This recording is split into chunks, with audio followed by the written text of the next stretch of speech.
Hello അച്ഛാ. എന്താടാ? ഞാൻ ഈ ആഴ്ച വീട്ടിലേക്കില്ല. പിന്നെ നമ്മുടെ മുത്തച്ഛൻ്റെ പഴയ തറവാടില്ലേ, അങ്ങോട്ട് പോവാ. എന്തിന്? നിനക്കറിയില്ല അവിടുത്തെ കാര്യങ്ങളൊക്കെ.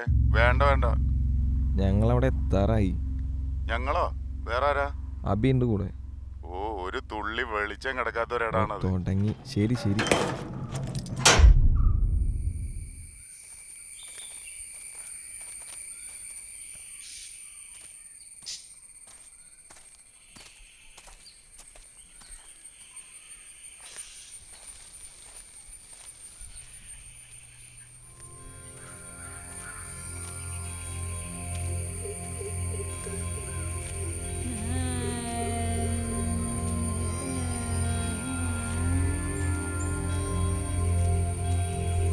മൊത്തത്തിൽ അടിപൊളി സെറ്റപ്പ് ആണല്ലോ.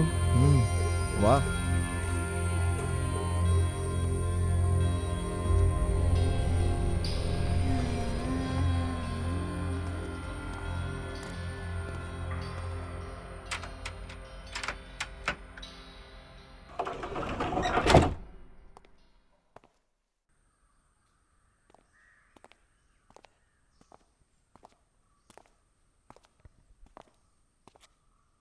ഇതെന്താടാ ഇവിടെ വെട്ടവും വെളിച്ചൊന്നും ഇല്ലാത്ത? വല്ല മാടനോ മറുതെ എന്തേലും ഉണ്ടോ? ഇതൊക്കെ പണിതോന്മാരെ പറഞ്ഞു മതിയല്ലോ. പക്ഷെ നാട്ടുകാർ പറഞ്ഞു ഇവിടെ എന്തൊക്കെ ഉണ്ടെന്നാ. ഇനി നിന്റെ അച്ഛൻ പറയുന്നതിന് വല്ല കാര്യമുണ്ടോ?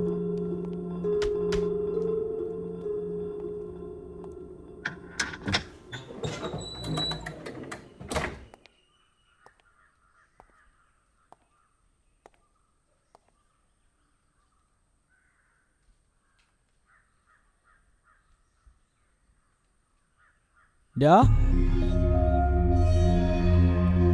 എന്താ വാ.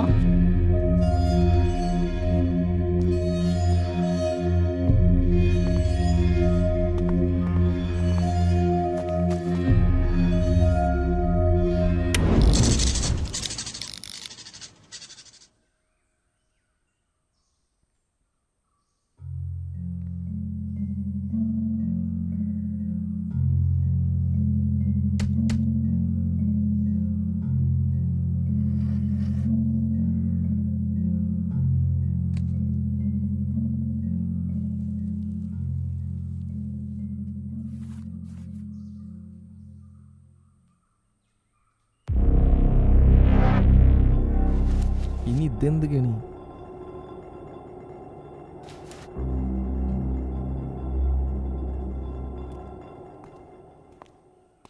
വാ, മുകളിൽ പോയിട്ട് വരാം.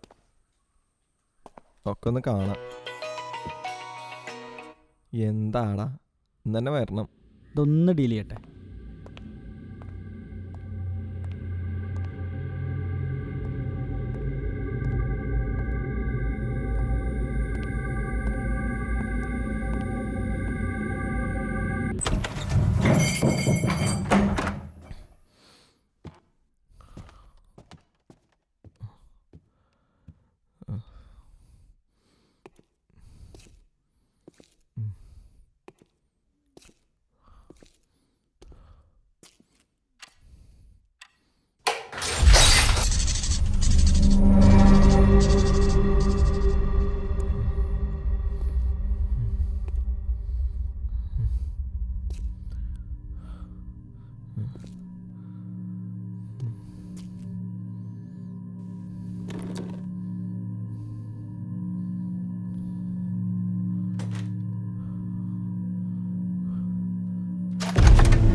പണ്ട് ടിപ്പുവിൻ്റെ പടയോട്ടക്കാലത്ത് നമ്മുടെ മുതുമുത്തച്ഛന്മാരൊക്കെ കുട്ടികളായിരുന്ന കാലം ജന്മി കുടിയാൻ വ്യവസ്ഥ ഇല്ലാതാക്കി സമത്വം സൃഷ്ടിക്കുവാൻ വേണ്ടി വലിയ വലിയ മനകളിൽ നിന്നും അവിടുത്തെ ജനങ്ങളെ കാലാളന്മാർ ബന്ദികളാക്കി പിടിച്ചു കൊണ്ടുപോകുമായിരുന്നു. എന്നാൽ അവർ ഇവിടെ നിന്നും കൊണ്ടുപോയത് കൈക്കുഞ്ഞടങ്ങുന്ന ഒരു മന്ത്രവാദിയുടെ കുടുംബത്തെയായിരുന്നു. എന്നിരുന്നാലും അവർ മന്ത്രവാദിയുടെ ഇളയ മകനെ മാത്രം വെറുതെ വിട്ടു. അങ്ങനെ ഇരിക്കെ അച്ഛൻ പകർന്നു തന്ന മാന്ത്രിക തന്ത്രവിദ്യ കൊണ്ട് കാലം തിരികെ കൊണ്ടുവരാനും ഇനി ഈ മനയും തന്നെയും ആരും തന്നെ കാണരുതെന്ന ദൃഢനിശ്ചയത്താൽ കാലത്തെയും വെളിച്ചത്തെയും എന്നേക്കുമായി ഒരു മാന്ത്രിക ചെപ്പിൽ കുരുക്കി വെച്ചു. എന്നാൽ മറ്റൊരാൾ മൂലമേ ആ മാന്ത്രിക ചെപ്പ് പ്രവർത്തിപ്പിക്കാൻ കഴിയുമായിരുന്നുള്ളൂ. പക്ഷെ കെണി എന്തെന്നാൽ ആകാശവാണി വർഷം 2004 ഡിസംബർ 26 സമയം 8 AM പ്രധാന വാർത്തകൾ ഡിസംബർ 26 പ്രാദേശിക സമയം 7:58-53 ഇന്തോനേഷ്യയിലെ വടക്കൻ സുമാത്രയിലെ ആശയുടെ പടിഞ്ഞാറൻ തീരത്ത് 9.2-9.3 തീവ്രത രേഖപ്പെടുത്തിയ ഒരു ഭൂകമ്പം ഉണ്ടായിരുന്നു. ഇന്ത്യൻ മഹാസമുദ്രത്തിന്റെ ചുറ്റുമുള്ള തീരപ്രദേശങ്ങളിൽ ജാഗ്രതാ നിർദ്ദേശം. Bangladesh, India, Malaysia, Myanmar, Thailand, Sri Lanka, മാലിദ്വീപ് എന്നിവിടങ്ങളിലും അനുഭവപ്പെട്ടു.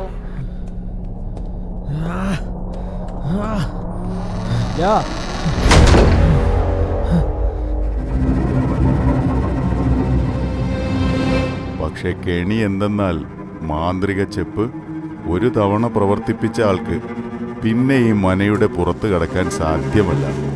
അഥവാ കടന്നാൽ കാലം അയാളെ പുറകോട്ട് കൊണ്ടുപോകും.